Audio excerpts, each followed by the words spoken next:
Yo, so inverse trigonometric derivatives are kind of like trigonometric derivatives' unwanted younger brother. I mean, look at this. So, oh, this is the bad side of the pen. Hold on.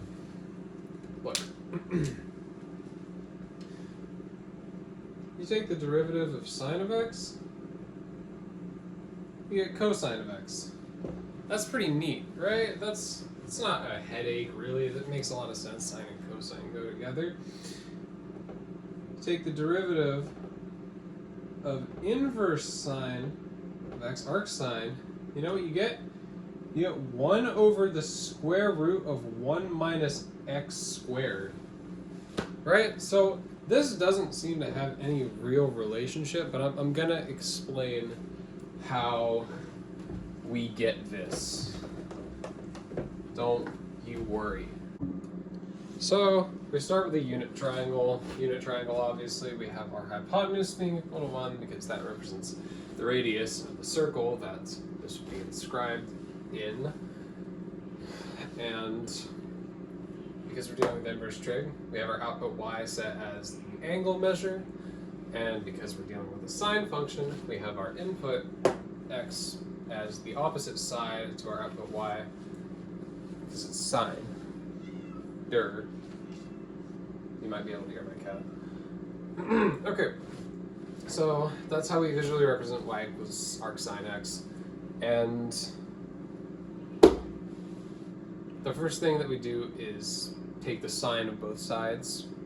We take the sine of the y, take the sine of sine, inverse sine x, and what that accomplishes is that cancels out our inverse sine here, because it's the inverse function, so sine y equals x. Now, if you do implicit differentiation with this, chain rule here, sine y times y prime equals 1. Now it's easy to isolate y prime, which would be our derivative here, right, of the original function. You get y prime equals 1 over, oh shoot, sorry, derivative of sine is cosine, so y prime, we give that some more space so you can see what's going on here. Y prime is equal to 1 over cosine y. So we have this. Recall cosine of anything is equal to, what is that? Adjacent over hypotenuse, right? So,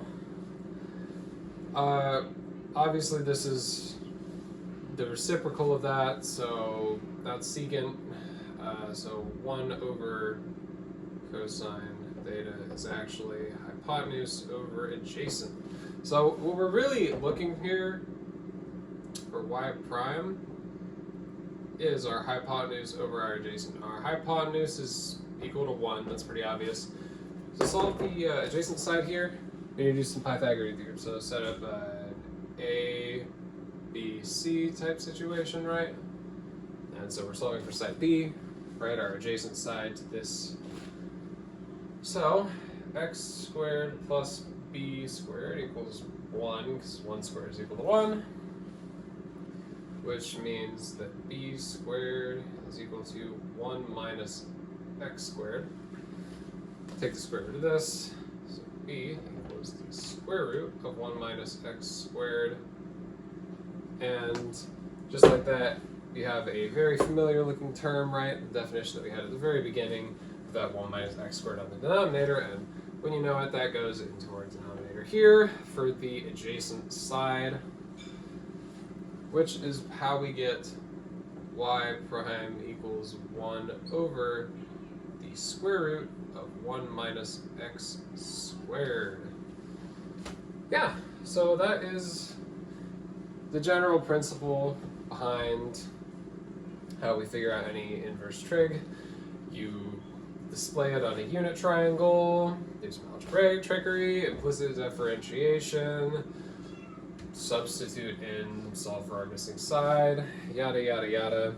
Obviously with secant and cosecant you get those weird absolute values because of how it works when you're getting rid of the exponents on the x squared. But that's all just to say that that's how we turn these trig functions into these weird numerical representations that are a pain to memorize, and yeah, hopefully this demystifies something. Yeah.